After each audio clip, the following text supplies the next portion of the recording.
béni soit le Seigneur et je me réjouis de ces temps et que Dieu vous bénisse aujourd'hui. Et bienvenue au sein de l'Église, la Mission chrétienne française. C'est pour moi une joie, un plaisir, un honneur de vous accueillir.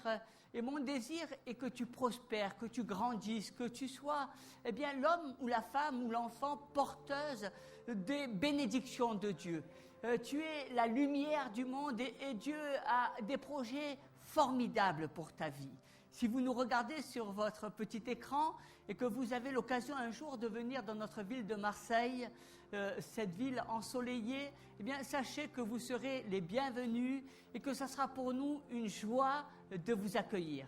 Nous pouvons proclamer ensemble: à toi notre Dieu soit l'honneur, la force, la puissance et la gloire, d'un jeune âge et d'éternité en éternité, au siècle des siècles. Amen. À toi, notre Dieu, soit l'honneur, la force, la puissance et la gloire, d'un jeune âge et d'éternité en éternité, au siècle des siècles. Amen. Saint, Saint, Saint est l'Éternel des armées. Toute la terre est remplie de sa gloire. Saint, Saint, Saint est l'Éternel des armées. Toute la terre est remplie de sa gloire. Saint, Saint, Saint est l'Éternel des armées. Toute la terre est remplie de sa gloire. Amen. Alléluia.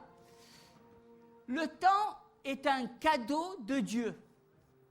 La manière dont nous vivons notre vie, les décisions que nous avons à prendre chaque jour, c'est un cadeau que Dieu a mis à notre disposition et j'espère que le temps joue en ta faveur aujourd'hui. La Bible nous dit dans le livre des Ecclésiastes au chapitre 3 et le verset 1, il y a un temps pour tout, un temps pour toute chose sous les cieux. Tout ce qui se produit dans le monde arrive en son temps. Toute chose a une saison. Il y a un temps pour chaque objectif sous les cieux. Je vais vous parler aujourd'hui du temps de Dieu. En réalité, le temps est un but. Le livre des Ecclésiastes nous dit au chapitre 3, verset 14, « J'ai reconnu que tout ce que Dieu fait durera toujours. » On a un exemple formidable, celui de Jésus. Il nous est dit dans le livre des Galates, mais lorsque les temps ont été accomplis, Dieu a envoyé son Fils né d'une femme, né sous la loi. Jésus a été soumis à la loi afin de nous permettre ainsi de devenir des enfants de Dieu. Vous voyez, lorsque les temps ont été accomplis, le temps est pour nous un but. Maintenant, regardons dans l'Évangile selon saint Jean, chapitre 12, verset 27, il dit maintenant, et c'est Jésus qui parle, « Mon âme est troublée, et que dirais-je? Délivre-moi de cette heure. » Mais c'est pour cela que je suis venu jusqu'à cette heure. Jésus disait, c'est pour cette heure, c'est pour ce but que je suis venu sur terre. C'est pour ce temps précis, ce temps peut-être de souffrance, que Dieu m'a appelé afin que tout soit accompli. C'est pour cette heure précise. Le temps est à propos d'un but. Et j'aime cela. Dans la vie, il n'y a quasiment rien de bien qui existe et qui soit gratuit. Obtenir des choses de valeur, demande toujours du sacrifice. Mais cela en vaut la peine. La vie chrétienne n'échappe pas à cette règle. Les épreuves auxquelles chacun de nous sommes confrontés jour après jour peuvent nous sembler frustrantes, mais la récompense finale est grande. Le seul problème à cela est finalement le fait que vous ne pouvez pas voir l'aboutissement, le but, la réalisation du projet. Et finalement, c'est cela qui vous donne de regarder aux obstacles, aux frustrations, au prix à payer. Et finalement, en ne regardant pas au but, on a bien souvent tendance à arrêter, à stopper, à freiner la marche que nous devons avoir en avant. Alors vous ne savez pas toujours où Dieu veut nous conduire, où il nous amène. Et finalement, on a l'impression que est-ce que c'est la volonté de Dieu ou est-ce que on ne voit pas, on ne sait pas. On marche finalement comme un aveugle. Mais je pourrais vous dire une chose, lorsque un aveugle conduit un autre aveugle, il tombe. Mais lorsqu'un aveugle suit Jésus-Christ, il est guéri et il voit. Et c'est là une marque de confiance à laquelle nous sommes appelés. Suivre, faire confiance à Dieu. Ne pas regarder le prix que nous devons payer. Ça vaut la peine de payer un prix si tu obtiens des résultats. Ça vaut la peine de travailler nuit et jour, si tu as une récompense et si tu vois le fruit de ton travail. Ça vaut la peine de se sacrifier, de regarder à des moments de frustration, même si tu dois donner de ta personne, même si tu dois donner de ton corps, même si tu dois donner de ta pensée, ça vaut la peine parce que le résultat, le but en vaut la peine. C'est ce qui fait le charme de la vie. C'est ce qui fait la grandeur de Dieu. Bien au contraire, c'est là que sa grâce, quand tu commences à faire confiance, quand tu ne sais pas, finalement, tu ne vois pas les choses, tu n'as pas l'aboutissement des choses, c'est là que la grâce de Dieu agit et que son amour entre en jeu. Fais-lui confiance. Fais confiance à Dieu. Apprends à faire confiance à Dieu. Ne regarde pas toutes les difficultés, mais apprends à faire confiance. Dieu finit toujours ce qu'il a commencé et fais-lui confiance. Il finira toujours. Regarde au but et non à la difficulté. Regarde au but et non à tes incapacités. Regarde au but et tu verras la grandeur de Dieu. Le temps enveloppe toujours des saisons. Et pour toute chose, il y a une saison. Un temps pour planter et un temps pour récolter. Il y a le temps pour naître et le temps pour mourir. Mais il y a les saisons, un temps pour planter et un temps pour récolter. C'est différent. La Bible nous dit dans l'Évangile selon saint Luc au chapitre 6, verset 38, « Donnez et l'on vous donnera ».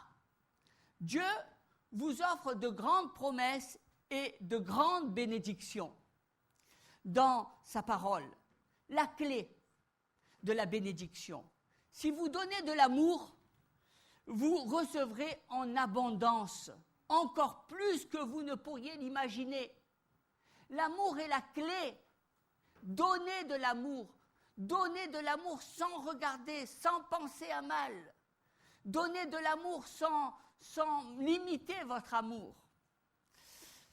Bien souvent, je dirais que bien souvent le problème et la difficulté est là, c'est que beaucoup de gens ont des difficultés pour donner de l'amour, pour manifester de l'amour.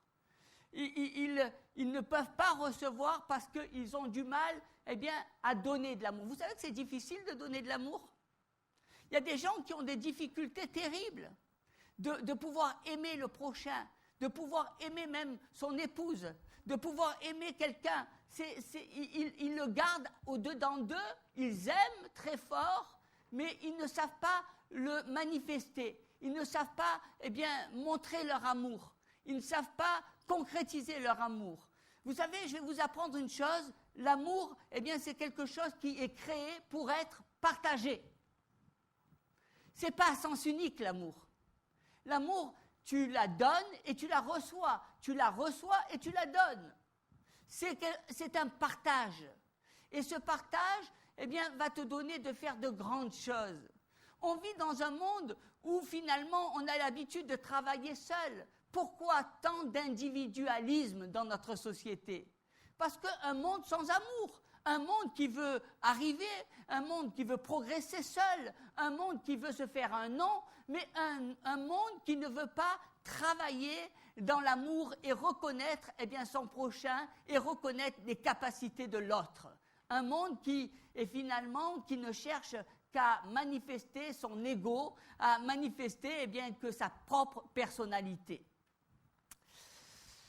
Mais je vous donne cette clé. Ne retenez pas votre amour. Ni votre dévouement. Il y a tellement de gens qui ont envie de dire « Moi, je voudrais faire des choses pour le Seigneur. Moi, j'aimerais bien m'investir davantage. » Il y a tellement de gens qui aimeraient participer à notre société, à la vie de notre société, au travers eh bien, du tissu social. Il y a tellement de gens qui ont envie de donner quelque chose. Ils ont du dévouement, mais ils ont des blocages. Ils ont des blocages et finalement, eh bien, ils se privent de la bénédiction. Ils se privent de cette richesse. Ils se privent parce qu'ils vont regarder toujours le mal et ils ne verront pas le bien. Ils verront toujours ce qui ne va pas, mais ils ne se réjouiront pas eh bien, des bonnes choses. Et Dieu nous dit eh bien, de nous réjouir en tout temps et en toutes circonstances de toutes les choses qu'il nous accorde et de la grâce qu'il nous donne. Vous voyez, lorsque tu donnes, lorsque tu manifestes ton dévouement, eh bien finalement tu sais à qui tu rends service, à toi, parce que tu fais ce qui est agréable à Dieu, mais tu t'épanouis, tu fais ce qui t'est agréable à toi. Tu as une personnalité et finalement, je dirais quelquefois, on est comme des oiseaux eh bien, qui sommes dans une cage et qui sommes privés de la liberté. Imaginez eh bien, la vie d'un oiseau qui est dans une cage et qui ne peut pas sortir et qui ne peut pas aller sur les arbres et qui ne peut pas faire comme les autres oiseaux. Pourquoi ? Parce qu'il comprime, il ne manifeste pas eh bien, ce qu'il ressent au-dedans de lui. Il est captif eh bien, de la pensée des hommes, de ce que les autres peuvent penser de lui, de ce qu'il fait ne sert peut-être à rien, mais il est captif du regard, mais il ne s'exprime pas. Et je voudrais vous dire que Dieu veut que tu t'exprimes. Dieu te parle à toi. Souvent, j'ai du mal parce que lorsque je parle à quelqu'un, il a toujours tendance à me parler des autres. Il me parle des circonstances, il me parle des problèmes qu'il a. Mais je voudrais te dire que quand Dieu te parle, il ne parle pas aux circonstances, il te parle à toi. Tu es capable de transformer les circonstances. Regarde au but et ne regarde pas et ne t'arrête pas simplement aux petites choses. Dieu nous a donné un cadeau et ce cadeau, c'est la vie, c'est le temps. Dieu nous a donné le temps de vivre. Ce temps est merveilleux. Moi, je me réjouis et je vous dis, eh bien, Jésus est la vie, il est la vie, et Dieu est la vie, et c'est formidable d'aimer la vie, d'aimer la vie. Le temps n'est pas quelque chose, eh bien, auquel tu dois échapper, et Dieu, sache-le, lorsque tu l'as reçu dans ton cœur et de ton côté. Le livre des Ecclésiastes nous dit au chapitre 9 et verset 11, « J'ai encore vu sous le soleil que la course n'est point aux agiles, ni la guerre aux vaillants, ni le pain aux sages, ni la richesse aux intelligents, ni la faveur aux savants, car tout dépend pour eux du temps et des circonstances. » Vous voyez que là, le temps, eh bien, c'est une valeur, c'est un cadeau, et c'est un cadeau dont nous devons veiller, dont nous devons prendre conscience. Nous devons prendre conscience du temps. Dieu nous donne devoir. Ce n'est pas ton intelligence, ce n'est pas tes capacités. J'ai vu beaucoup de gens qui étaient des surdoués, des personnes qui avaient une intelligence hors du commun, des personnes qui étaient très éveillées, des personnes qui avaient des capacités et ne pas mettre ces capacités en valeur et bien souvent, eh bien, se retrouver non pas à la tête mais à la queue. L'apôtre Paul nous dit d'ailleurs et nous déclare qu'il n'avait pas perdu eh bien, son temps à penser, à prendre part à des choses qui l'auraient éloigné du but. Vous voyez, l'apôtre Paul était conscient de cela. Il y a tellement de divertissements, tellement de choses qui sont capables eh bien, de nous éloigner de nos buts et finalement cela eh bien, est là uniquement pour que nous n'accomplissions pas et que nous n'allions pas jusqu'au bout de notre destinée. Alors, il était conscient de cela. Et je voudrais vous dire ce matin d'avoir une attitude positive. Ne vous laissez pas déranger par les choses, je dirais, quelque part importantes pour vous. Ça vous semble important parce que vous allez penser que quelqu'un vous aime pas, parce que vous allez regarder le regard de l'autre, parce que vous allez regarder à toutes les choses qui vont vous empêcher de progresser. Ça vous semble important, toutes ces choses-là, mais en réalité, c'est insignifiant. En réalité, ce sont des choses que vous ne devez pas regarder dans votre vie parce que Dieu veut que vous soyez au-dessus de tout cela. Il veut que vous soyez au-dessus de ces choses et au lieu de regarder à cela, de regarder à la grandeur spirituelle de Dieu, ce que représente votre vie aux yeux de Christ. Dieu ne s'attache pas à ça. Dieu s'attache à cette grandeur. Lorsque tu regardes, bien souvent, tu vas regarder aux circonstances. Et vous voyez les circonstances de la vie. Combien, ces circonstances nous freinent. Combien ces circonstances nous empêchent de rentrer dans le plan de Dieu. Combien nous avons l'impression, de peiner. Oui, je sais, Dieu me bénit, mais en contrepartie, tu vois, il y a ça, et il y a ça, et il y a ça qui ne va pas. Et nous voyons toujours, ce qui ne va pas, mais nous ne sommes pas attachés, au résultat, au but. Le but, c'est l'épanouissement. Dieu ne te dit pas de regarder, à tous ces inconvénients. Les inconvénients, ils sont là. Tu dois les vivre, tu dois les passer. Tu dois, au contraire, les prendre à bras le corps et tu dois les embraser. Bien souvent, on ne fait pas ce que l'on veut. Bien souvent, on n'a pas envie, on veut le beurre et l'argent du beurre, mais on ne veut rien faire. Bien souvent, on attend que tout vienne, tout rôti. On attend, on veut que la bénédiction, mais on ne veut pas faire les efforts, pour avoir le fruit de la bénédiction. Et Dieu nous invite véritablement à sortir de cela et à tout manger. La parole, elle se mange en entier. Apprends le bon et le mauvais, mais si tu restes attaché au but que Dieu t'a donné, et si tu ne t'attaches pas aux circonstances, tu verras la victoire. Moi, j'aime cela. J'aime cela. On a toujours tendance à dire, tu sais, Seigneur, si tu m'avais donné une femme modèle, mon couple serait le plus merveilleux. Seigneur, si tu m'avais mis des personnes qui soient des gens savants, certainement j'évoluerais beaucoup mieux dans mon travail professionnel. Seigneur, on a tendance sans cesse à se plaindre des uns des autres, mais lorsque nous regardons à Dieu, Dieu nous dit, je t'ai béni mon enfant. Va avec ta force, va avec ta créativité, va avec ce que tu as au-dedans de toi. Moi, je bénis le Seigneur parce que vous voyez, Dieu n'a pas utilisé des millions d'hommes pour que l'évangile vienne à nous. Il a utilisé 12 hommes. Et je dirais que lorsque nous regardons à l'évangile, il avait un disciple qu'il aimait, qui dormait sous son épaule. Dieu est un Dieu de la même nature que nous. Et c'est le Dieu qui nous donne. Et c'est cette attitude positive à laquelle j'aimerais que chacun s'attache. En d'autres termes, ne gâchez pas votre vie en fonction des circonstances. Ne les gâchez pas. Ce n'est pas les circonstances qui vont vous faire échouer votre vie, mais bien au contraire, elles vont être surmontées et elles vont vous donner de vous épanouir. Soyez entiers. Et surtout, n'ayez pas peur. Bien souvent, on a peur. On se dit, mais on ne veut pas prendre des risques. On ne veut pas aller jusqu'au bout. On est tiède. Mais Dieu n'aime pas il les vomit, les tièdes. Il aime les bouillants. Il aime ceux qui vont jusqu'au bout. Il aime ceux qui ont le feu. Il aime ceux qui ont la passion. Dieu est un Dieu de passion et la vie est une vie de passion. Trop de gens prennent la vie comme un temps vide, un temps de morosité, un temps où rien ne se passe.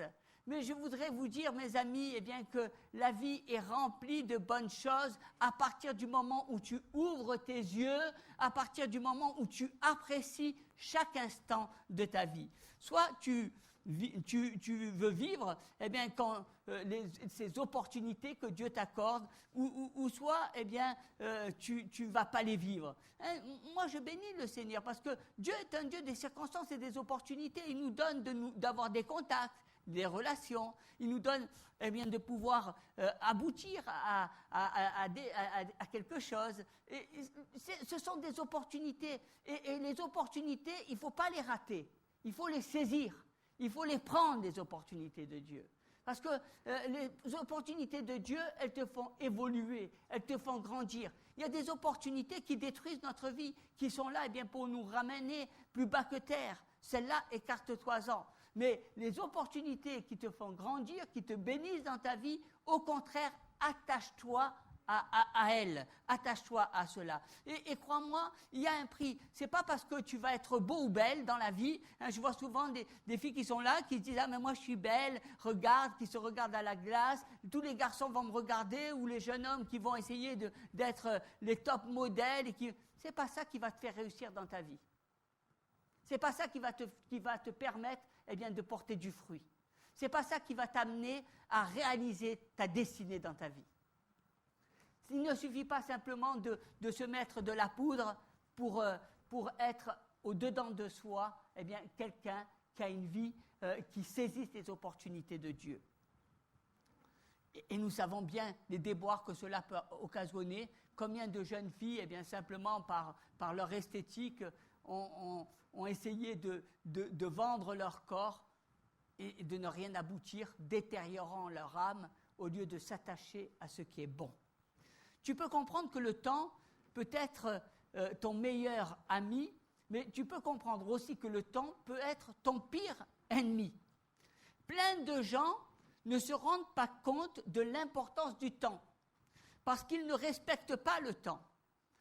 Il est ton meilleur ami, parce qu'il va te donner de faire des choses, d'aboutir à des projets, de créer, d'enfanter.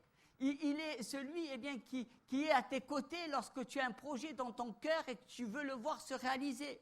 Il est aussi ton pire ennemi quand tu ne réalises pas ces choses-là, quand tu ne prends pas conscience du temps. Il y a beaucoup de gens qui ne comprennent pas la manière dont Dieu travaille. Dieu peut faire de grandes choses dans ta vie avec le temps et les circonstances.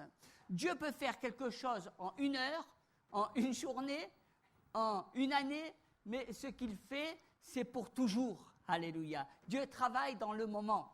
Moi j'aime.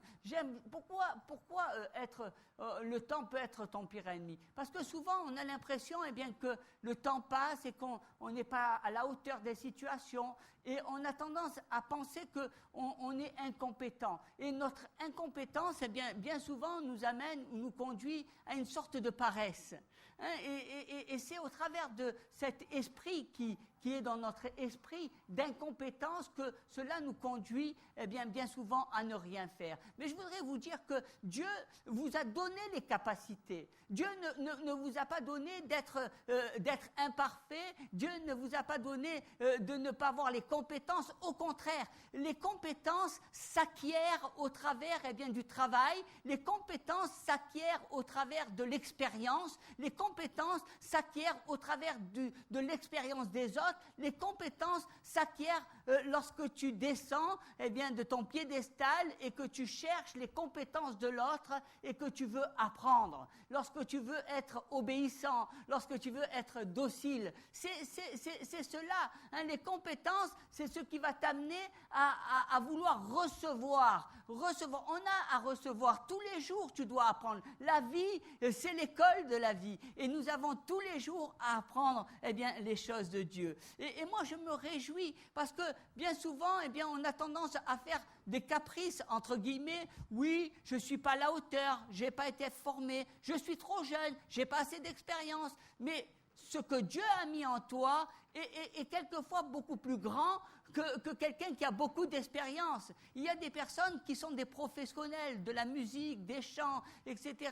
Finalement, eux, lorsqu'ils vont quelque part, ils savent bien comment ça se passe et ils connaissent les tenants et les aboutissants. Mais lorsque tu vois quelqu'un qui a le feu dans son cœur, qui a son manque d'expérience, il a la flamme, il a ce patch, ces bulles de champagne, qui fait que tu le regardes avec d'autres yeux et cela te conquit et cela touche ton cœur. Et c'est ça qui est important dans la vie. C'est pas tant d'être le meilleur, mais d'être le plus efficace, le plus proche des autres. Il y a tellement de gens qui cherchent à être parfaits, mais qui ne cherchent pas à toucher le cœur des autres. Et lorsque tu touches le cœur des autres, c'est là que tu es le parfait. Alléluia. Vous pouvez certainement penser à toutes les fois que vous n'avez pas donné le meilleur de vous-même, ou encore où vous n'avez pas vraiment tout essayé. La solution, tu dois être le meilleur dans tout ce que tu entreprends parce que tu ne le fais pas pour les hommes, mais tu le fais pour Dieu. Si tu te le fais pour les hommes, eh bien tu vas chercher la gloire de l'homme. Mais si tu fais quelque chose pour Dieu, eh bien ça va transcender ta personne et tu seras le meilleur et tu auras l'excellence.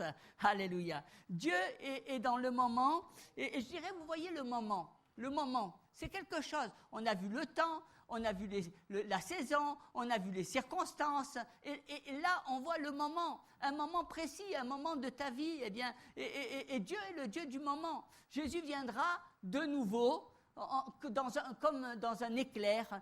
Jésus vient de nouveau, il nous est dit, et c'est quelque chose qui est formidable. Un jour, eh bien, nos yeux verront le Seigneur revenir et nous aurons la joie et la grâce d'être dans sa présence. Il y a le temps, il y a les saisons, il y a les opportunités, les circonstances, et puis il y a le moment. Il y a aussi les moments difficiles de la vie. Il y a des personnes, eh bien, et je connais des personnes qui étaient mariées et très vite, au bout de 2 ans, se sont retrouvées veuves. Ça laisse des points d'interrogation. On se dit, mais qu'est-ce qui se passe? Pourquoi? Il y a des choses qu'on ne comprend pas, et cela nous interpelle.